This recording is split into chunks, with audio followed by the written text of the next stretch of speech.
Eh, le Ford Bronco, les petits yeux ronds. Toujours en direct du mondial, de l'auto de Bruxelles. Extraordinaire. Regarde-moi ça. Hein? Revival du Ford Bronco. En fait, il est sorti aux US en 2020 et en fait, ça marche tellement bien qu'ils vont l'amener en Europe. Par contre, attention, il va falloir se battre parce qu'avec les normes de CO2, bah, il en met pas mal et apparemment, ça sera limité qu'à 500 exemplaires en France. Info non confirmée. Ce qui n'est pas si mal, 500 exemplaires, parce qu'en fait, c'est un petit marché, c'est face au Jeep Wrangler, c'est face au Land Rover Defender. Ouais. Mais tu prouves que tu existes. C'est des locomotives, c'est des machines à rêve. Et ça tire l'ensemble de la gamme Ford, qui en plus, on l'a vu, en tout cas sur le marché français, se comporte pas si mal. Et surtout, en plus, ce qui est intéressant, c'est qu'en termes de prix, il est bien positionné. C'est-à-dire, comme tu l'as dit justement, concurrent Jeep Wrangler, concurrent Land Rover Defender, il devrait sortir vers les 60 000 €.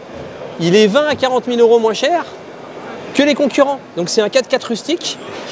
C'est tellement américain, c'est la Californie qui te regarde. C'est tellement génial. Mais en fait, il avait été absent depuis plus de 20 ans aux États-Unis quand ils l'ont sorti en 2020. Exactement. Et c'était une icône en fait, des années 60-70. Regarde les petits phares, on retrouve les petits phares qui avaient fait son succès. L'émotion des yeux ronds, on ne dira jamais assez. Quand tu vas au MoMA à New York, tu regardes dans leur collection permanente. Il y a des voitures. Non, mais c'est très important parce que c'est passe pour l'éternité. Les seules voitures que le MoMA, c'est rare hein, que tu vois des objets industriels soient dans les collections permanentes du musée. La plupart ont des yeux ronds. La Mini, la Jeep, le 911. C'est des yeux ronds. Et les yeux ronds, c'est pour l'éternité. Et alors le truc, il mesure combien, Vincent? Quand tu vas au KFC à Châtelet, t'as pas les yeux ronds. Mais moi je l'adore ce truc-là. En fait, moi ce que j'aime bien,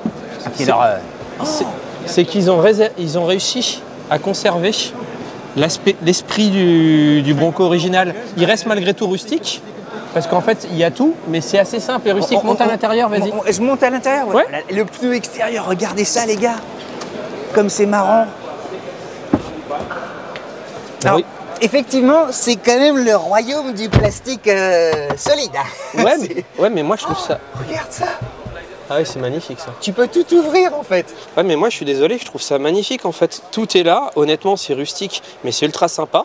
T'as un écran 12 pouces et ça a beau être un 4x4 rustique, t'as Apple CarPlay, t'as Android Auto. Toutes les dernières technologies sont malgré tout là. T'as l'impression que c'est des faits, que c'est comme les outils Husqvarna, c'est orange pour ouais. Tu vois ce que je veux dire? Il sortira... C'est une machine à outils. Alors je vais prendre mes petites fiches pour essayer de ne pas vous dire trop de bêtises. Il sortira a priori en 2 motorisations. Tu auras un V6 2,7 litres qui sera le plus gros moteur et tu auras un 4 cylindres 2,3 litres. Donc c'est plutôt... J'ai envie de te dire, c'est plutôt pas mal. C'est plutôt pas mal. Alors ce qui est très drôle, c'est qu'il y a plein de switchers. Ouais. On a l'impression que c'est quasiment une...